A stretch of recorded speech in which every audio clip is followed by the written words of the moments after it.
नमस्कार, मी रुपाली तरसे बोलते आहे. तर मी आज संपूर्ण जगाची माहिती सांगणार आहे. तर संपूर्ण जगाच्या भूगोलाची माहिती. तर आपण घर बसल्या संपूर्ण जग कसं पाहू शकतो? तर इंटरनेटच्या द्वारे आपण ते पाहू शकतो, त्यातून माहिती घेऊ शकतो. तसेच नकाशाच्या द्वारे, पुस्तकांच्या द्वारे. बघा, आपण सफर ही ज्ञानाच्या द्वारे जगाची सफर करू शकतो. तर हे जग इंटरनेटमुळे जवळजवळ आलेले आहे. तर नवीन व्यवसाय किंवा रोजगाराच्या संधी किंवा देशोदेशी उपलब्ध आहेत का नाही, तर हे आपल्याला पेपरमधून म्हणा, इंटरनेटद्वारे हे आपल्याला समजतं. तसेच जगाचं ज्ञान करून घेण्यासाठी इंटरनेटची खूप आपल्याला मदत होते. तर शाळेत असताना सुद्धा बघा, जिल्हा, राज्य, संपूर्ण भारत देशाचा नकाशा, जगाच्या भूगोलाचा नकाशा आपण तिथं शिकलेलं आहे. त्यामुळे आपल्याला माहीत आहे की कुठला देश कुठं आहे, ही सगळी माहिती आपल्याला माहीत आहे. तर ही आपल्याला पुस्तकातील नकाशाद्वारे मिळालेली आहे. तसेच विविध देश, प्रांत, शहरं, रस्ते, नंतर रेल्वे किंवा विमानं, जलमार्ग यांची माहितीसुद्धा आपल्याला नकाशातून मिळते, सहज मिळते.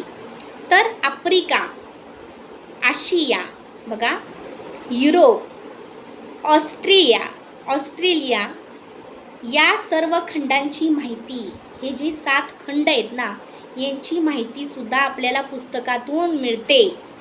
तर देशांच्या राजधानी कोणत्या आहेत, लोकसंख्या, तेथील चलन, बघा, तिथले प्रतीके, त्यांचे झेंडे, भौगोलिक माहिती, ऐतिहासिक माहिती, त्या देशांचा इतिहास काय आहे, तसेच विविध प्रकारची आकडेवारी, तसेच याचं सविस्तर ज्ञानसुद्धा आपल्याला इंटरनेटद्वारे किंवा पुस्तकातून मिळतं. तर पर्यटन स्थळांची माहिती, वाहतूक व्यवस्था कशी आहे, विमानतळे किती आहेत, रेल्वे स्टेशन किती आहे, त्यांची माहितीसुद्धा आपल्याला पुस्तकातून किंवा इंटरनेटद्वारे मिळू शकते. तर जगातील जे खंड आहेत आणि महासागर किती आहे, बघा, पृथ्वी गोल आहे. जगामध्ये एकूण 7 खंड आहेत. तर प्रथम जो खंड आहे तो आपण जिथं राहतो तो आशिया खंड, आणि दुसरा जो खंड आहे तो आपल्या शेजारीचा आहे, तो म्हणजे आफ्रिका खंड, आणि तिसरा जो आहे तो अंटार्क्टिका खंड, आणि जो चौथा आहे तो दक्षिण अमेरिका खंड, आणि जो 5वा आहे तो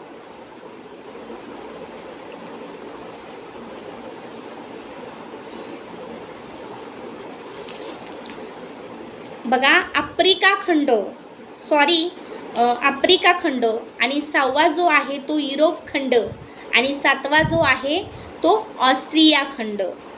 तर महासागर ही 4 आहेत. बघा, पहिला जो महासागर आहे तो हिंदी महासागर, तो भारताजवळ आहे. दुसरा आहे तो अटलांटिक महासागर. तिसरा आहे तो हा अटलांटिक महासागर आहे ना, व्यापाराच्या दृष्टीनं खूप महत्त्वाचं आहे. बघा, त्यामुळंच इंग्रज आपल्या भारतात आले आणि त्यांनी 150 वर्ष भारतावर राज्य केलं. तर तिसरा जो आहे तो पॅसिफिक महासागर, त्यालाच आपण प्रशांत महासागर म्हणतो. बघा, नंतर बघा, क्षेत्रफळाच्या दृष्टीने जो मोठा महासागर आहे तो प्रशांत महासागर आहे, आणि पुन्हा चौथा जो महासागर आहे तो आर्क्टिक महासागर. असे 4 महासागर आहेत. तर आफ्रिका, आशिया, बघा, आणि ऑस्ट्रेलिया या 3 खंडांच्या मध्ये हिंदी महासागर आहे. तर पृथ्वीवर 29% जमीन आहे आणि 71% पाणी आहे. सुरुवातीला जमीन ही पूर्ण एकच खंड होता, असे 7 खंड नव्हते. तर नंतर ती जमीन दुभागली गेली, तिचे 7 खंड करण्यात आले. एका राजानेच ते केलेले आहेत. बघा, सूर्यवंशी घराण्यातील प्रथम राजाने. तर कोट्यावधी म्हणजे तो देव अवतार होता. तर कोट्यावधी वर्षापूर्वी म्हणजे एकच खंड होता आणि त्याला पॅन्जेया असं म्हणतात, या खंडाचं नाव आहे. तर एकच तेव्हा पण महासागर होते, असे 4 महासागर नव्हते. तर त्या महासागरास पॅथेलसा असं म्हणतात. तर या खंडाचे पुन्हा 2 खंडात विभागणी झाली. तर बघा, दिशा या 4 आहेत, पूर्व, पश्चिम, उत्तर आणि दक्षिण. तर पृथ्वीच्या ज्या आडव्या लाईन्स असतात त्याला अक्षयव्रत असे म्हणतात. आणि नंतर जे विषुवव्रत एक असतं आणि नंतरचं एक रेखावृत्त आणि चौथं जे असे कर्कवृत्त, आणि हे कर्कवृत्त भारतातून जातं. आणि 5वं मकरवृत्त, अशी हे आहेत वृत्ते. तर भारत आशिया खंडामध्ये मोडतो आपला देश. आणि जादा क्षेत्रफळ हे चीनचं आहे आणि भारताचा क्षेत्रफळाच्या दृष्टीने 7वा नंबर लागतो. तर लोकसंख्येच्या दृष्टीने 2रा नंबर लागतो आणि चीनचा प्रथम क्रमांक लागतो. तर भारताच्या शेजारी पाकिस्तान आहे, अफगाणिस्तान आहे, इराक हे देश आहेत. तर भारतात हिमालयाची जी शृंखला आहे, पर्वतमाला आहे, ती सर्वात उंच आहे, सर्वात जास्त आहे. तर ध्रुवावर सूर्याची किरणे पडत नाही. बघा, तर सूर्याची किरणं ही तिरपी पडतात. आणि ध्रुवावर कोण आहे, तर अंटार्क्टिका खंड आहे, तिथं म्हणजे आर्क्टिक खंड, अंटार्क्टिका खंड, इथं बर्फच पडतो. तिथं म्हणजे सूर्यप्रकाश नाही, सूर्य तिथं म्हणजे उष्णता तिथं नाही. तर म्हणूनच तिथे जास्त बर्फ पडतो आणि तिथं खूप थंडी आहे आणि तिथं जीवसृष्टीही नाही, तिथं फक्त संशोधन केंद्र आहे. तर आशिया खंड हे क्षेत्रफळाच्या दृष्टीने मोठा आहे, मोठा खंड म्हणून ओळखला जातो. तर आफ्रिका खंड, नंतर बघा उत्तर अमेरिका खंड, दक्षिण अमेरिका खंड, अंटार्क्टिका खंड आणि युरोप खंड आणि ऑस्ट्रेलिया असे 7 खंड आहेत. तर आफ्रिका खंड म्हणजे हा 4थ्या गोलार्धामध्ये आहे. बघा, नंतर शेवटचा खंड हा अंटार्क्टिका खंड आहे, कारण इथं कोणतीही जीवसृष्टी नसल्यामुळे तो शेवटचा खंड आहे. तर लोकसंख्या दृष्टीने सर्वात मोठा देश हा चीन आहे, नंतर भारत, आणि लोकसंख्येच्या दृष्टीने आशिया खंड मोठा आहे. आशिया खंडामध्ये जास्त लोकसंख्या आहे. तर जुने खंड म्हणजे बघा आशिया, आफ्रिका आणि युरोप. बघा, इंग्लंड देशाविषयी माहिती मी तुम्हाला सांगते आहे आता. तर इंग्लंड हा जगातील एकमेव असा देश आहे की ज्याने 88% जमिनीवर राज्य केलं आहे. बघा, सर्वांना त्यांनी पारतंत्र्यात ठेवले होते. तर त्यांची सत्ता होती सर्व जगावरती आणि म्हणूनच इंग्लंडला कधी एकेकाळी म्हणजे त्यांच्या साम्राज्यात म्हणजे सूर्यच मावळत नाही असं म्हणून म्हणतात. तर इंग्लंडने भारताबरोबर तसेच अमेरिकासहित 50 देशांवर राज्य केलं आहे. तर देश इंग्लंड आणि त्याची जी राजधानी आहे ती लंडन आहे. लंडन शहर बरं का, सर्वात मोठं शहर आहे. तिथं भाषा इंग्लिश बोलली जाते आणि लोकसंख्या ही 5.6 करोड आहे. राष्ट्रीय चलन हे पाऊंड स्टर्लिंग आहे, स्टर्लिंग. तर इंग्लंडला युरोप महाद्वीपमध्ये गणलं जातं, युरोपच्या महाद्वीपमध्येच गणलं जातं, युरोपमध्येच तो मोडला जातो देश. बघा, युरोपच्या मुख्य भूमीपासून 110 किलोमीटरवर ग्रेट ब्रिटन टापूवर इंग्लंड देश हा स्थित आहे. तर 1966 साली लंडनमध्ये आग लागली होती आणि त्यामध्ये अर्धे लंडन जळून खाक झाले.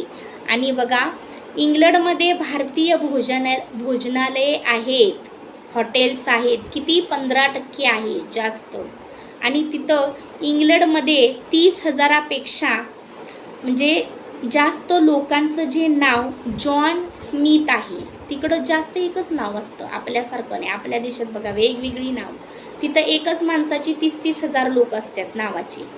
तर बघा, इंग्लंड अमेरिकेपेक्षा 74% आणि ऑस्ट्रेलियापेक्षा 59% आणि जपानपेक्षा 3% लहान आहे. पण इंग्लंडची जी लोकसंख्या आहे ती ऑस्ट्रेलियापेक्षा 2.5% जास्त आहे. तर तिकडे बर्फ पडतो आणि त्यांचं तापमानसुद्धा इंग्लंडमध्ये कमी आहे. आणि इंग्लंडमध्ये जवळजवळ 300 भाषा बोलल्या जातात. तर इंग्लंडमध्ये जास्त लोक चहा पितात, आपल्या भारतापेक्षा जास्त तिथे चहा पितात, कारण तिथं थंडी आहे. आणि विंडसर कॅसल सर्वात जुने सर्वात मोठे शाही घराणे आहे. आणि समुद्रातील व्हेल आणि डॉल्फिन मासे यांच्यावर इंग्लंडच्या राणींचा अधिकार असतो. आतापर्यंत इंग्लंडमध्ये 74 राज्य आणि 74 राण्या होऊन गेलेल्या आहेत. बघा, फुटबॉल, क्रिकेट, हॉकी हे इंग्लंडचे खेळ आहे. इंग्लंडमध्ये सर्वप्रथम खेळले जात होते. तर इंग्लंडमध्ये कोंबड्यांची संख्या ही माणसांच्या पेक्षा जास्त आहे. जास्त लोक तिथले चिकन खातात, खूप चिकन खातात बरं का. आणि भारतीय जेवण इंग्लंडच्या लोकांना खूप आवडतं. तर इंग्लंडच्या GDPचा जो मुख्य स्रोत आहे तो म्हणजे ॲटोमोबाईल्स सेक्टर आहे. तर तिथेही कृषी म्हणजे शेती केली जाते इंग्लंडमध्ये सुद्धा. आणि इंग्लंड हा समृद्ध देश आहे. जगातील पहिली रेल्वे लाईन इंग्लंडमध्येच चालू झाली, तिथं पाहायला मिळाली. आणि इंग्लंडला क्रांतीचा देश असे म्हणतात. तर इथूनच क्रांती संपूर्ण जगामध्ये पसरली.